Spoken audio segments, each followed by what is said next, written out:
warahmatullahi wabarakatuh. Bagaimana kabarnya hari ini? Semoga kalian semua tetap sehat dan selalu semangat untuk belajar.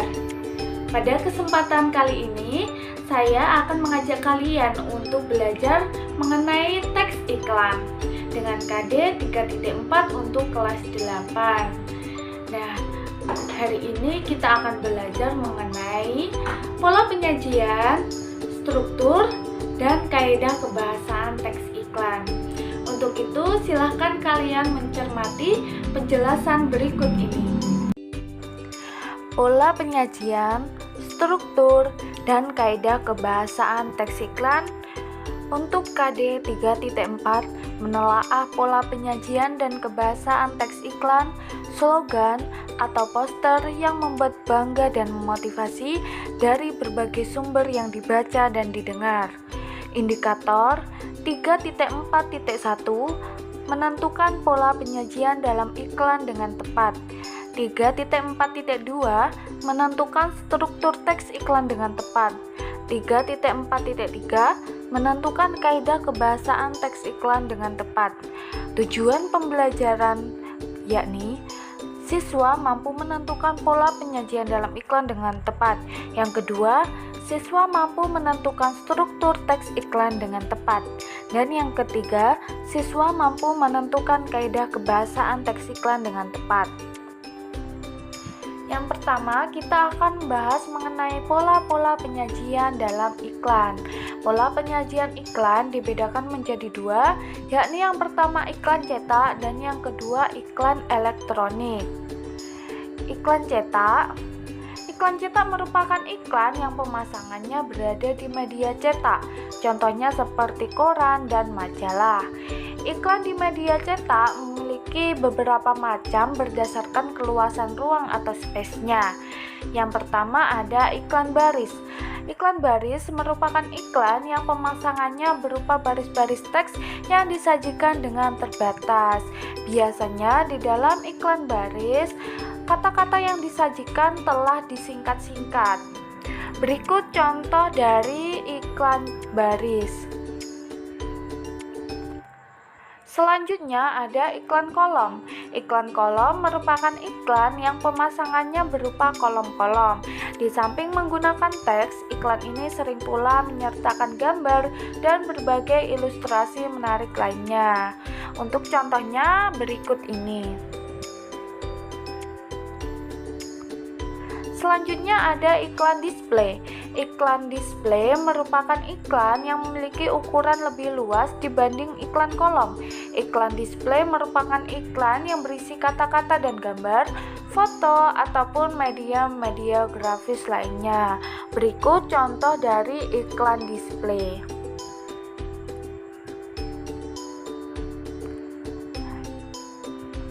Yang terakhir ini ada iklan advertorial. Iklan advertorial merupakan iklan yang sejenis dengan iklan display, hanya saja teknik penyampaiannya mirip berita. Contoh iklan advertorial yaitu iklan yang berkaitan dengan pelayanan jasa kesehatan, pengobatan alternatif, pengenalan perusahaan, ataupun produk baru dengan informasi yang lebih kompleks. Berikut contoh dari iklan advertorial. Yang kedua, ini ada iklan elektronik. Iklan elektronik dibedakan menjadi tiga. Yang pertama ada iklan radio. Iklan radio hanya mengandalkan efek suara, baik itu berupa tuturan, musik, maupun bunyi-bunyi. Untuk contoh lebih jelasnya dapat dilihat di sini. Assalamualaikum, apakah ada orang? Waalaikumsalam. Ada Siti, silakan masuk.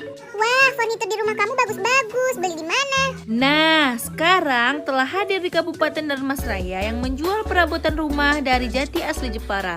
Di sana menjual mulai dari kursi tamu, kursi makan, set kamar, almari rias, serta almari jam dan lain-lain.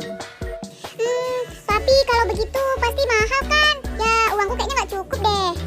Tenang aja, sekarang JF Furnitur lagi mengadakan diskon besar-besaran mulai dari tanggal 25 Desember sampai dengan tanggal 3 Januari. Tapi Nah, JF Furnitur beralamat di Sungai Dahreh, Kecamatan Pulau Punjung, Kabupaten Dharmasraya. Ya, kalau di sana kayaknya aku nggak bisa, karena itu kejauhan dari rumahku. Alat kendaraanku juga tidak ada. Tenang aja, sekarang JF Furnitur menyediakan kendaraan khusus untuk mengantar barang yang dibeli sampai ke alamat. Oke deh kalau begitu, saya harus cepat-cepat ke sana. Dadah! Selanjutnya, ada iklan televisi. Iklan televisi ini lebih kompleks daripada iklan radio, karena di dalam iklan ini mengandung unsur suara, gambar, dan gerak. Iklan televisi biasanya yang paling sering kita lihat saat kita menonton televisi. Untuk contoh lebih jelasnya dapat dilihat berikut ini. Sarapan yuk dengan Energen. Kenapa perlu Energen tiap hari, Bu? Karena Energen lebih dari susu. Energen sarapan super. Semua kebaikan susu plus sereal plus telur plus Sigma Fit. Jadikan Energen padat bernutrisi, Mengenyangkan dan bertenaga. sarapan super Energen.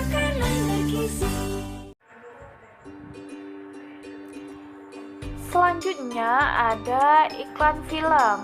Iklan film biasanya muncul sebelum film utama diputar.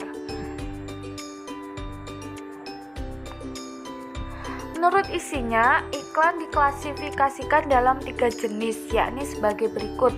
Yang pertama ada iklan pemberitahuan. Iklan ini lebih berfokus pada kepentingan untuk memberitahu khalayak mengenai suatu hal, baik itu yang berupa peristiwa, keadaan, atau hal lainnya. Contohnya dapat dilihat berikut ini. Selanjutnya ada iklan layanan masyarakat. Iklan ini bertujuan untuk memberikan penerangan atau penjelasan kepada masyarakat. Contohnya iklan keluarga berencana dan iklan bahaya narkotika. Penggunaan iklan ini umumnya digunakan pemerintah dan lembaga swadaya masyarakat atau LSM. Berikut contoh dari iklan layanan masyarakat, yakni tentang narkoba. Selanjutnya ada iklan penawaran. Iklan ini bertujuan untuk menawarkan produk atau jasa. Untuk contohnya dapat dilihat berikut. Ini merupakan contoh iklan penawaran dalam bentuk jasa. Selanjutnya kita akan membahas mengenai struktur teks iklan. Yang pertama, adanya pengenalan produk. Bagian ini dapat disebut juga sebagai judul teks.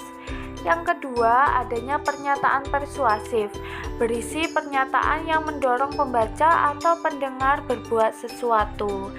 Dan yang ketiga, dalam iklan sering disajikan pula slogan, gambar-gambar produk, dan logo perusahaan.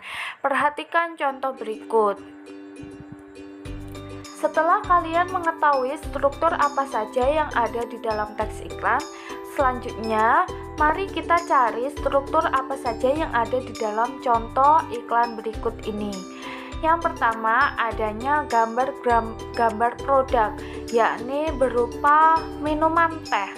Selanjutnya juga terdapat pengenalan produk atau judul teks, yakni teh pucuk harum.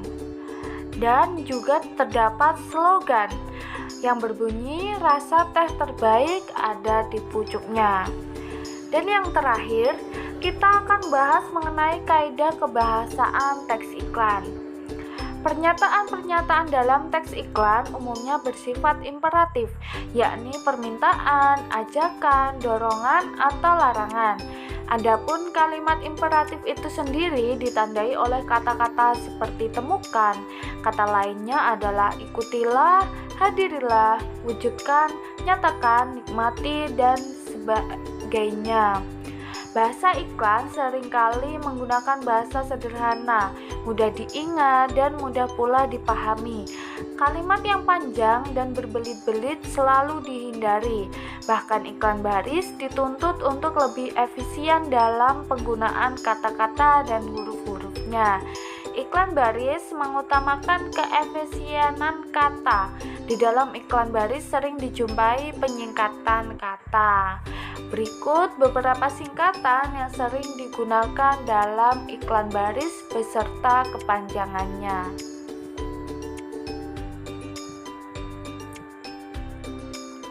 Itu tadi penjelasan mengenai pola penyajian, struktur, dan kaidah kebahasaan teks iklan. Semoga bermanfaat. Sampai ketemu di video selanjutnya. Saya akhiri. Wassalamualaikum warahmatullahi wabarakatuh.